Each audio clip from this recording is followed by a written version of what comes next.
കഥയിലോട്ട് ഞാൻ വരാട്ടെ. I was literally crime. ആ വീഡിയോ എന്റെ കയ്യിലുണ്ട്. വേണമെങ്കിൽ ഞാൻ ഈ യൂട്യൂബിന്റെ മേലെ ഒരു ആഡ് ചെയ്യുന്നൊരു പരിപാടി ഉണ്ട്, ഞാൻ ആ വീഡിയോ വരെ ആഡ് ചെയ്യാം. ആ വീട് ആക്ച്വലി നമ്മൾ ബുക്കിൽ കാണുന്ന പുഷന്റെ വീടാണ്. ഓക്കെ, പക്ഷെ കൊൽക്കത്തയിൽ അതിഥിക്ക് എന്ത് സംഭവിച്ചു, അതിനെ കുറിച്ച് എന്ത് എഴുതണം എന്നുള്ളതിനെ കുറിച്ച് സത്യം പറഞ്ഞാൽ എനിക്ക് ഒരു ധാരണയുണ്ടായിരുന്നു. മാക്സിമം റിയൽ ആയിട്ട് റോ ആയിട്ട് പരിപാടി ചെയ്യണമെന്ന് ഞാൻ വിചാരിച്ചാലും കുറേയൊക്കെ ഞാൻ കളത്തരങ്ങൾ ചെയ്യാറുണ്ട്. പെട്ടുപോകല്ലോ എന്നുള്ളൊരു ഡൗട്ട് വന്നപ്പോഴാണ് ഞാൻ കഥ മൊത്തം മാറ്റി എഴുതിയത്. സോ നിങ്ങൾക്ക് വേണ്ടിയിട്ട്, നിങ്ങൾ എന്തായാലും ഈ വീഡിയോ ക്ലിക്ക് ചെയ്ത് കാണാൻ വന്നതാണല്ലോ, ഏറ്റവും പ്രിയപ്പെട്ട എന്നോടിന്റെയും നിന്നോടിന്റെയും ഓദർ എന്നതിന് അപ്പുറം നിങ്ങൾ എന്നെ കുറച്ചുകൂടി പേഴ്സണൽ ആയിട്ട് അറിയണം ഞാൻ ആഗ്രഹിക്കുന്നത്.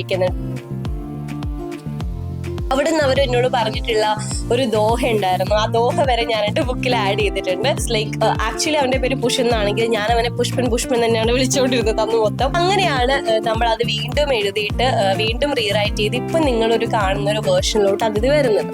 എഡിറ്റിങ്ങിന്റെ സമയത്ത് എന്റെ എഡിറ്റർ അത്ര റൊമാൻറ്റിക് അല്ലാത്തതുകൊണ്ട് അയാൾ അത് വെക്കി മാറ്റും.